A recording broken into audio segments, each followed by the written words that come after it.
Hello people, what is cracking like an inspiration? I'm back with another video. So today we are starting, or should I say, I am starting the new series where I talk about legendary martial art franchises. So breaking down legendary martial arts franchises.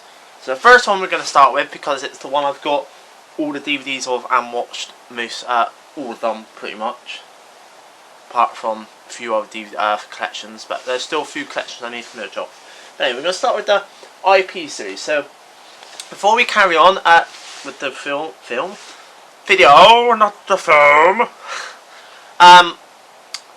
if you can drop a subscribe, it'd be very much welcome. It'd be down there somewhere. Subscribe, like, comment, all that juiciness. And I'm going to go into quite a lot of detail about these films because I am a huge martial arts fan, and there might be stuff that the common martial arts person or people that know about Donnie Young might not know.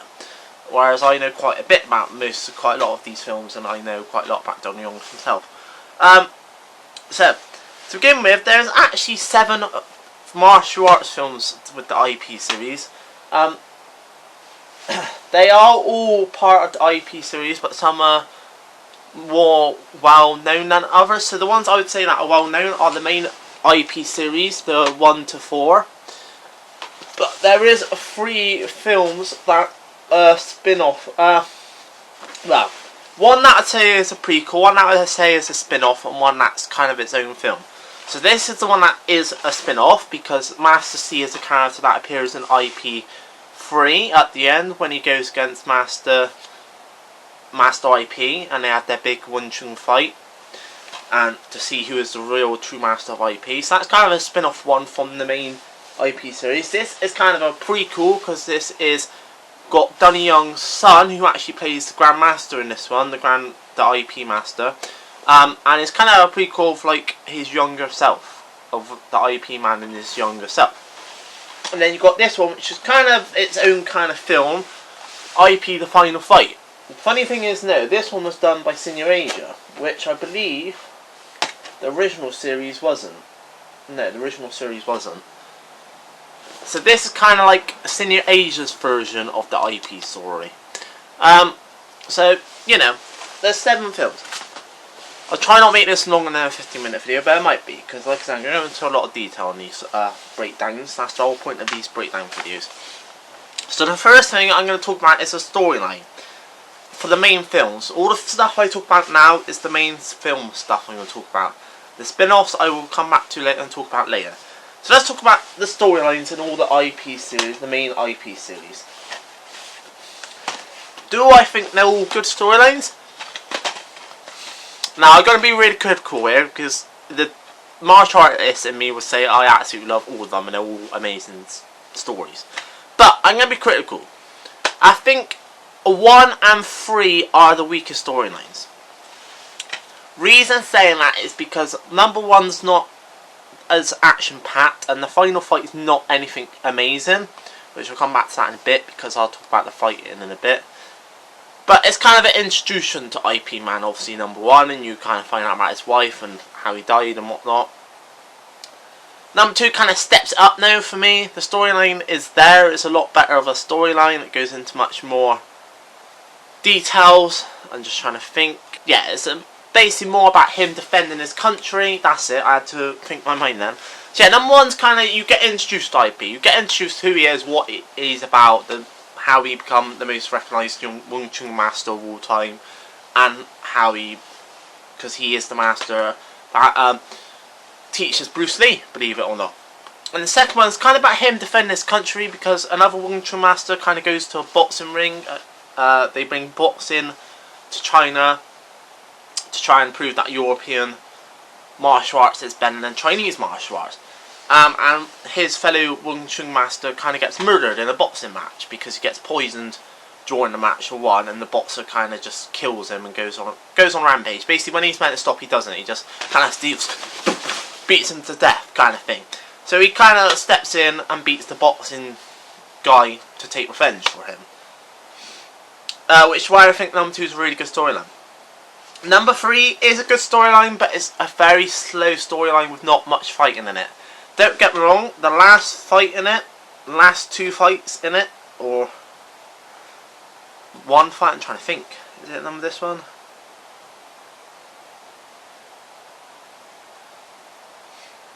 number 3, I believe it is. Yeah. The last fight he has with the Wing Chun Master, Master C, I believe it's number 3. It's a very good fight, and then he does have a little tease fight with Mike Tyson. I wouldn't say a full-on fight, but it's just a very long storyline. Like, I get, and it kind of explains how he gets about his wife dying and how it caused him to grief, and then he kind of hooks it off another woman, not straight away. So for me, storyline, the weakest ones is 1 and 3. Number 4 is a very good storyline. There's a lot more action packed. Again, he does go against another Wing Chun master, because in that age there's a lot of Wing Chun masters. You also get introduced to Bruce Lee. Also, you fight Scott Adkins, which again, this film kind of is about him trying to get his son into a European school, and to him kind of defend the legacy of Wing Chun, because one of his students is in the army, and he kind of gets mocked for Chinese martial arts. And Scott Adkins' character, who's the bad guy, kind of plays the, oh, my martial art is better than you, come down to the army base and must prove it, and obviously he proves it. But for me, storyline, 2 and 3, no, not, yeah, 2 and 3 have the best storylines. No, and number 2 is when he does fight Master C. I got that wrong. Number 2 is when he fights Master C as well. So for me, storyline wise, 1 and 4 are the best. Number 3 is an okay storyline, and number 1's okay. But number 1, like I said, a bit slow because you're kind of getting introduced to him. Number 3 is a bit slow because it's more about his wife's death and how it impacted him and stuff like that. So second thing I'm going to talk about, the fighting. Again, this is where number 1's not the strongest for me. Purely because the last fight he has isn't an amazing fight. It's not an amazing fight, I will admit. And it is a bit unrealistic. That is the thing with the Iep series. It can be a bit unrealistic. Like, he fights 10 martial, Tong Kwai, I can't say it. Tong Kwai Do. No, that's not how you say it. Karate, that's it. He fights 10 guys that do karate at once and beats them. Not realistic. Obviously, second one, he fights a boxer, beats him by breaking down his muscles and battering his muscles again. Not realistic. Number 3, he goes against Mike Tyson, another boxer, and the Wing Chun guy. I know I should know which one he's in, but I can't remember which one Master C's in, but he's in 1 or 2. And then number 4, he obviously goes against Scott Adkins, who's an, amazing martial artist. So, but for me, that's the thing I love about the Iep series. In all these films, the martial arts fighting gets better. I think, overall, number 4, that's what I'm probably being biased because it's got Scott Adkins in as well, has the best fighting in my opinion. But I also love when he goes against Wing Chun masters.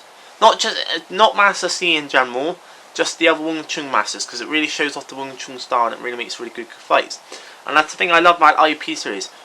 All of them, apart from the spin-offs, every film, the fighting gets more intense, more better, more show-photy, more just how dominant Wing Chun can be.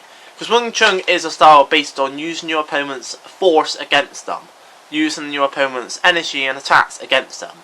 It's very much a kind of defense style, defense kind of style of martial arts where you use the opponent's energy to use it back on them and attack them. So the fighting overall is really good as each film goes on, the fighting gets better in each film. So that leads me on to the main film. Are all the main films, good? I think I summed it up really when I said about the fighting and the storylines.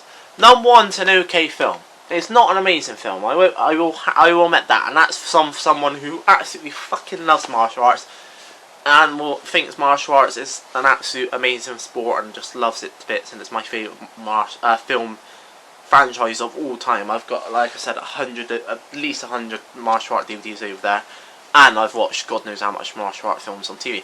That's UFC as well. I love UFC as well. So, or Kung Fu. If you want to be technical, Kung Fu, because I know a lot of people call this stuff Kung Fu, but to me it's not, it's martial arts.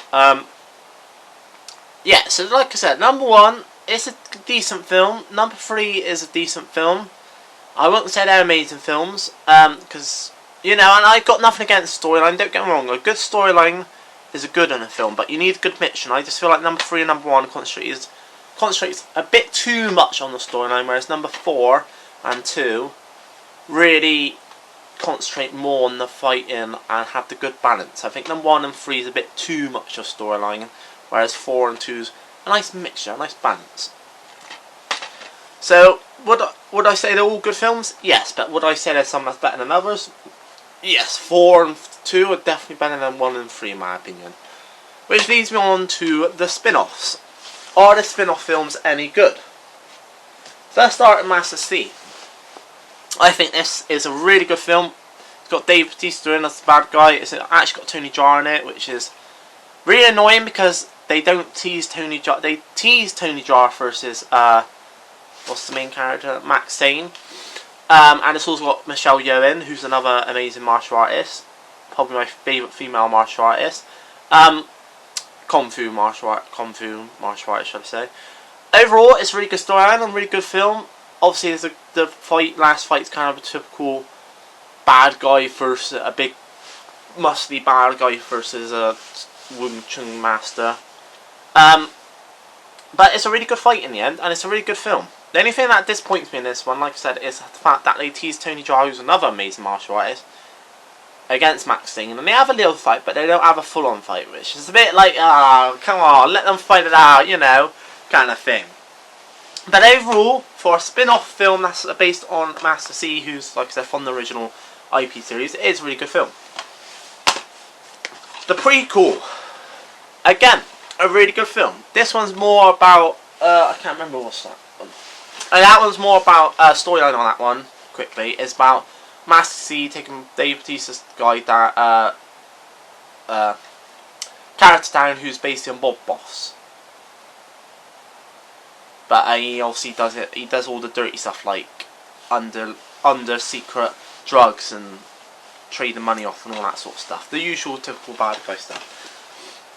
Prequel, which again is based around a bad guy coming in and kind of selling drugs when he shouldn't. And a lot of these films are based about foreigners taking over China as well, or trying to invade China. Don't ask me why, it's just a lot of them are. Again, a very good spin-off one, or prequel I guess you would call it. Very good film, good mixture of storyline, good mixture of martial arts. And one of my favourite bits of this film is this ending, because I don't know how he did it, if he even did it, with what, he might have done it with wires, I don't know. You don't know nowadays these stuff, because the only people that approve to do doing stunts Tony Jaa and Jackie Chan. He does this amazing spinning, diving, elbow drop kind of attack. I can't even explain it, you need to watch it to know what I'm on about, but it's an amazing and it's a really awesome attack. He is blind at the same time. It's a really good film. This one is the one where I'm kind of on the boat for, as you would say, because this is Senior Asia's version of the IP series. These two aren't done by Senior Asia. The main series isn't done by Senior Asia. And like I said, Senior Asia is the one that do all the proper modern martial art films. And this kind of like a story based on his whole life. So it starts with how you meet him, then he goes through losing his wife, and that kind of causes him to go through a period of grief where he's just kind of distant from everyone, forgets about his pupils, and then he comes back at the end, obviously gets his pupils back in his school and kind of reboots himself back up. And also one of his students goes to an underground fighting ring, and because he's doing so good in it, he gets poisoned and nearly killed by the bad guy who's called the Dragon Lord. It's a decent film. I wouldn't say it's amazing. Again, a lot of storyline to it, not much action. But the one thing I love about this one that none of those ones do, I have to say, is that they do use a lot of actual team fighting. So what I mean by that is a lot of these films, the prequel, the spin-off and the main series, is mainly focused on IP, which is fair enough, because that's who the series is meant to be based on. But this one, you'll see a lot of the time him and his students fighting at the same time, or him and his students fighting together, which is something I really liked about this film, because none of the other films do that. So it really made it something different. But for the the end fight's okay. It's nothing amazing. It's decent. It's a decent end fight, but it's nothing amazing.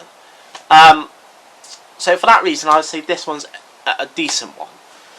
Like, if you was to ask me out of the sequels which one my favourite is, I would say the spin-off one of Master C, with Matt Sane, Michelle Yeoh, and Dave Batista. But this one, the other three are, like I said, that one's really good. That's pretty cool, and that spin-off one, the Sin Asia's version, I guess you would say, is a decent film. The villains of the film, which I will go through quickly because I don't think I need to say too much about them. I'll just say if they're good or not.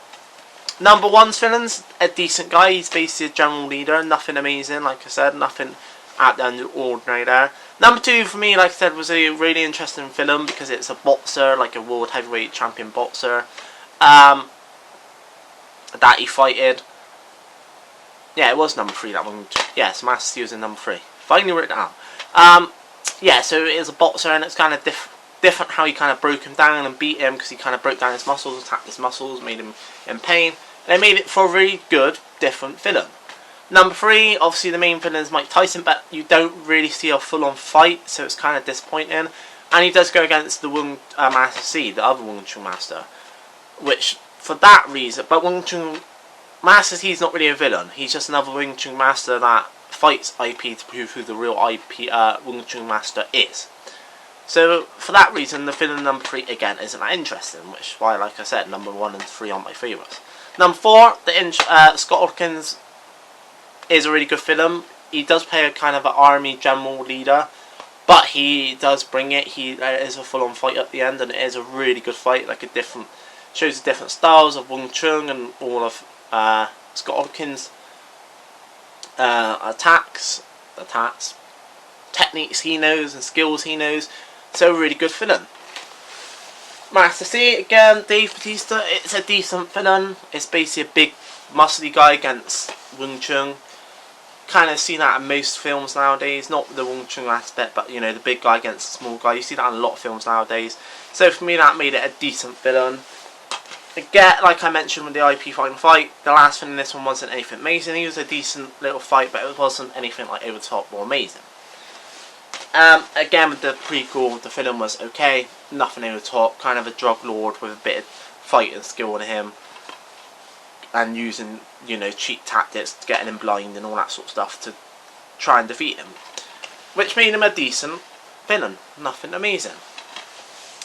So, last but not least, which is what I will end every video on with these series. Sorry, it's going over nearly a 20-minute video, but I said I was going to break down the films, and that's what I've done. But what I'm going to do with every film series I break down in the legendary martial arts franchises is I'm going to say if I think this made the person or not.